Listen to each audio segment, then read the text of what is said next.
As it being close to Valentine's Day, we start to see heart-shaped boxes everywhere. But there's one heart in particular that we should always keep in mind. You may already know that heart disease and stroke are two of the three leading causes of death in Canada, but it may be surprising that women are more at risk. Today we are joined with a cardiologist, Dr. Kapoor.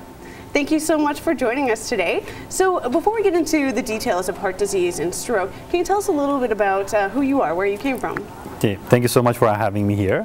I'm originally from India and did my medical school in Russia, in Russian language. Wow. And from there moved to Canada and then started my internal medicine training in Edmonton, University of Alberta, and then went to do cardiology training in Winnipeg and spent a few days in Cleveland Clinic. And then moved to Calgary as I first landed in Calgary in Canada. Love city, love enthusiasm here, very vibrant community. So my heart was in Calgary, so I came back here. And what made you decide that you wanted to be a cardiologist in particular? Somebody stole my heart. So I said, okay, I have to get that heart back.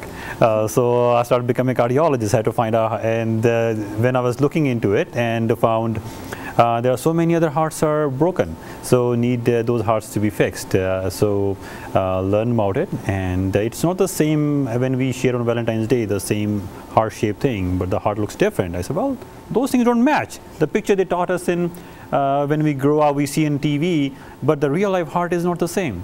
So okay, now I have to learn more about it now. So I was intrigued, always knew about that heart disease definitely is a leading cause for death, and the stroke is one of the leading causes of death. I wanted to help as many people I can. So I love I love my job, and it's something I wake up in the morning and I want to do every day in my life. And it seems fascinating that you went to school in Russia. Can you tell us a little bit about what it was like going to school there? Yes, because I did my pre-med schooling in India, and I had to do a one-year language course in Russia, in Russian language. So I have to pass their pre-medical courses, so I could become eligible to join their medical school. So I had to go there. I don't know anything in Russian language. So I land in Russia. If you have seen a Tom Hanks movie, Terminal, so that kind of thing happened to me. So I land in Moscow, and around the same time there was a attack on a White House at that time, and the airports were shut down. So I had to stay about 3-4 days in airport. So you can imagine somebody who lands in a foreign country, doesn't know any language, and they don't know your language or English, anything like that at that time. So I had to live there with my luggage, with everything inside the airport, because I can't go out because everything was shut down because of security issues. So when the movie came out, it has a little bit of parts of my life which I lived there. From there I went to Siberia from Moscow and lived 5.5 years and I did my medical school. And I was told that St. Petersburg is one of the most beautiful cities in Russia. And people told me, always make sure you visit before you leave Russia. So I said, I don't want to just visit as a tourist, I want to go live there. So I did my clinical training there after my theoretical practicums and all those things. And it's an amazing city, it's a beautiful city. Okay, if somebody has to visit a city in Europe, St. Petersburg is a city I'll recommend, highly recommend. Especially in the summertime, the white nights happen, it's the day outside. For 24 hours, so you can go out, party whole night. If you're in a party, looks like a day, you can study outside. The bridges open up across River Neva. It's amazing, amazing experience, and amazing people. And coming from India and Russia have very close contacts, diplomatic contacts. Definitely people very appreciating me studying there. And Canada is always loved in Russia because of hockey and so many other things we do. So when they found out that I'm moving to Canada, I was getting double appreciated, India and Canada together. So it was an amazing experience. I cherish that. I will always remember that. And now you are a cardiologist here in Calgary. Yes. So can you tell us a little bit about your experiences in work? Have there ever been some difficulties, or what have you seen in your work days? There are different challenges we see in healthcare system. It's a public healthcare system, and there are two different kind of things we see from a hospital or cardiologist point of view. People get a heart attack, they have a stroke, they go to hospital. So if they get on time, we are able to prevent or limit the damage to brain or heart. But if they come late, then the damage is done. Then we're trying to prevent further damage, or trying to prevent recurrence of that same event. The pressure on the hospital system is huge. We have limited beds, as you may know, and pressure is there to get people healthier and stable enough so we can empty beds and get other new patients come in. So definitely hospitals are like a war zone, but all these soldiers are coming from community. So we are putting down the fires, we are fixing them, saving their lives, giving them medications, and then going back in the community. And they're living in the community, and they have to take those medications, but the follow-up was not as good, or it lacks in certain areas. So I chose to work in the community, where I could have a direct contact with the community members, direct contact with patients, and help their families, not the patient alone, just everybody else around it, and help lower the burden on healthcare system in hospital, because we need help in community. As we learn from so many other countries, that primary prevention is cheaper than secondary prevention. So why not spend more time and energy in the primary prevention side and help save healthcare dollars, which, as you know, Alberta is in deficit.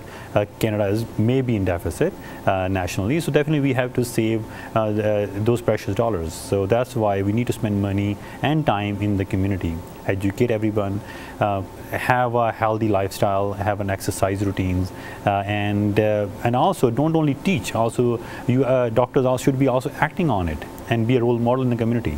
So what are they telling their patients, their community members? They should also be acting in front of them in real life.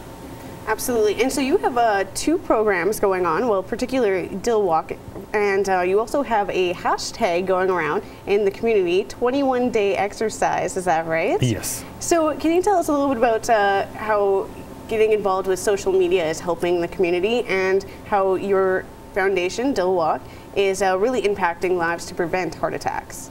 Awesome. Thank you so much for asking that. It's a newer time, and I was in the gym doing exercise, and after doing 30 minutes of cardiac, I was sitting there and came to an idea that it's a newer time, it's 1st of January. Lots of people wake up and they have New Year's resolutions. And we see that everybody wants to have a healthy lifestyle, everybody wants to do all the good stuff in the new year. But most people fall off that wagon and they don't follow through. Reason is the goals are sometimes set too high. Sometimes there is a lack of follow-up, or sometimes there is a lack of motivation. So idea was to have a 20-day exercise challenge, so people can do anything they enjoy. They don't have to go to gym or spend money for the gymnasium. They can do dancing for 30 minutes. They can go for a brisk walk for 30 minutes. They can go skating, they can go skiing, they can go up on the stairs, they can jump, they can spend time with their family, with the kids who can help with the squatting and some other stuff. So the idea is to do 30 minutes of physical activity every day. If a person can do for 21 days or so, it becomes a kind of habit, like a routine. People get used to being good feeling, because after exercise you feel good, and those positive hormones, the positive changes, the positive mindset, it carries them on as a part of daily routine. So it'll be hard for them to then fall off the wagon. So the idea was to share on Facebook, share on social media and Twitter, everywhere else, hashtag 21-day exercise, and asking people to be proud. Sometimes people are hesitant, they're reluctant to show people that I'm physically active. Be proud you're physically active and share it with everybody else and tag it there. So this will, other people will see it. Everybody has some friends on Facebook, Twitter, everywhere else. They will see it. Well, this person is doing for 21 days. Let me give it a shot. Let me try it.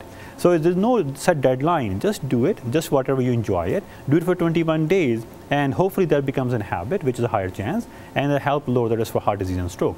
And Dil Walk comes along, which is an initiative started about 5 years ago, and the main event will be happening again in June this year coming up.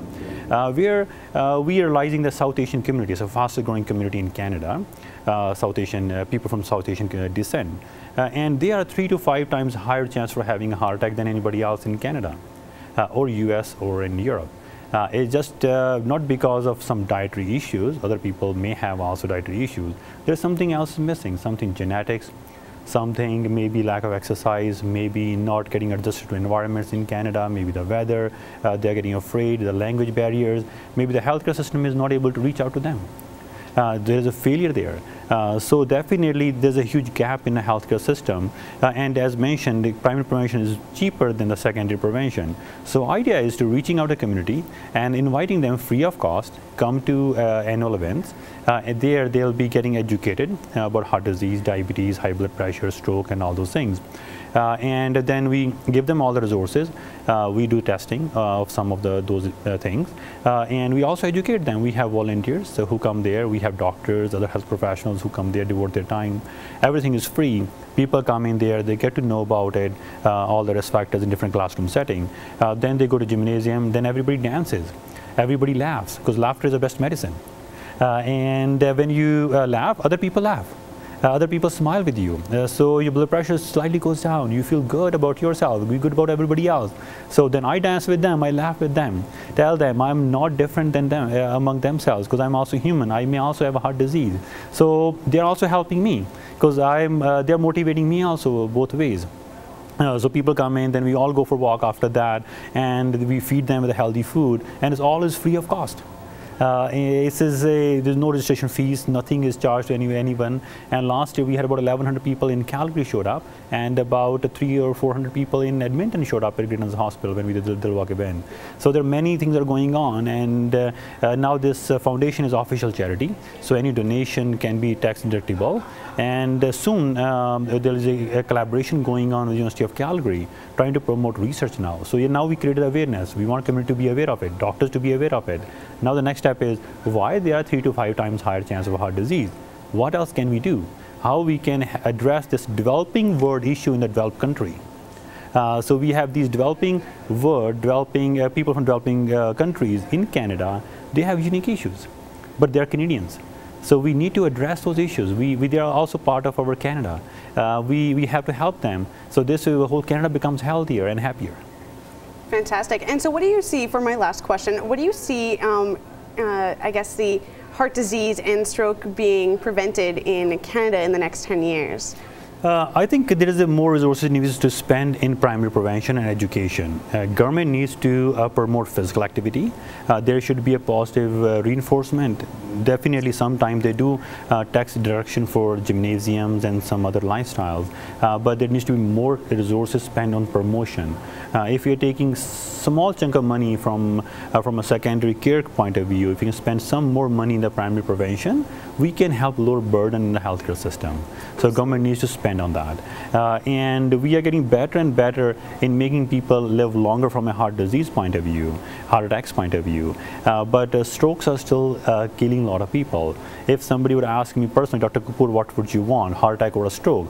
I'll prefer probably a heart attack than a stroke. A stroke is not only impacting the person, it's impacting the family. Person is a breadwinner, may not be able to support family, then after that if the stroke is debilitating, and then the system on the healthcare, as long as person is living and the rehab process going on, and it's not only impacting the family, it's also impacting the community and the society in Canada overall. So we need to be aware, and we need to find those risk factors, educate people, and when the stroke happens, the heart attack happens, they should be showing up in a hospital or calling 911 on time, because time is muscle, time is brain. And we have to save that. Absolutely. Thank you so much for joining us in the studio today. We learned so much about heart disease and stroke. For more information, go to dilwalk.ca.